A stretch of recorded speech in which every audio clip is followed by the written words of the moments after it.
नाजरीन, आपको अपडेट करें फैसलाबाद से, जहां हमारे नुमाइंदा खसूसी इब्रार हुसैन के मुताबिक SSP patrolling police Faisalabad region Mirza Anjum Kamal ने मोबाइल एजुकेशन यूनिट को हदायत जारी करते हुए कहा कि तलबा को ट्रैफिक कवानीन के मुतालिक आगाही फराहम करना होगी ताकि वो एक बेहतर शहरी के तौर पर जिंदगी बसर कर सकें और इसी तरह ट्रैफिक हादसात की शरह को कम किया जा सकता है।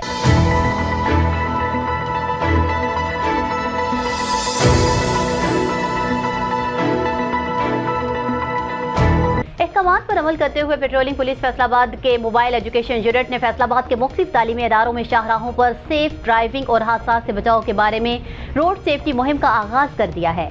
Incharge mobile education unit sub inspector Rizwan Bhatti ने गवर्नमेंट कॉलेज और स्कूल्स में तलबा को रोड सेफ्टी के मुतालिक आगाही लेक्चर देते हुए कहा कि 18 साल से कम उम्र बच्चों का ड्राइविंग करना गैर कानूनी है, इसलिए किसी सूरत मोटरसाइकिल मत चलाएं। इस दौरान तलबा को रोड मार्किंग, लेन और लाइन डिसिप्लिन और दौरान ड्राइविंग मोबाइल फोन के इस्तेमाल के नुकसानात के मुतालिक बताया गया और हेलमेट और बैक व्यू मिरर्स की अफादियत के बारे में तफसीली ब्रीफिंग दी गई।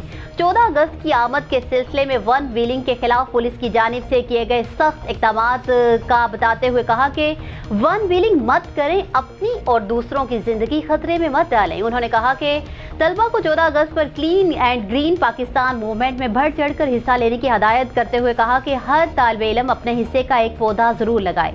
इस दौरान तलबा में रोड सेफ्टी और ट्रैफिक रूल्स और हेल्पलाइन 1124 के मुतालिक आगाही पम्फलेट्स भी तकसीम किए गए। इस मुहिम को तलबा और सासा ने खूब सराहते हुए इसका दायराकार हर सतह पर वसी करने की अपील की। न्यूज़ स्टूडियो से फिल वक्त इतना ही। मज़ीद तफसीलात और अपडेट्स के लिए देखते रहिए BBC 11 हेडलाइंस न्यूज़।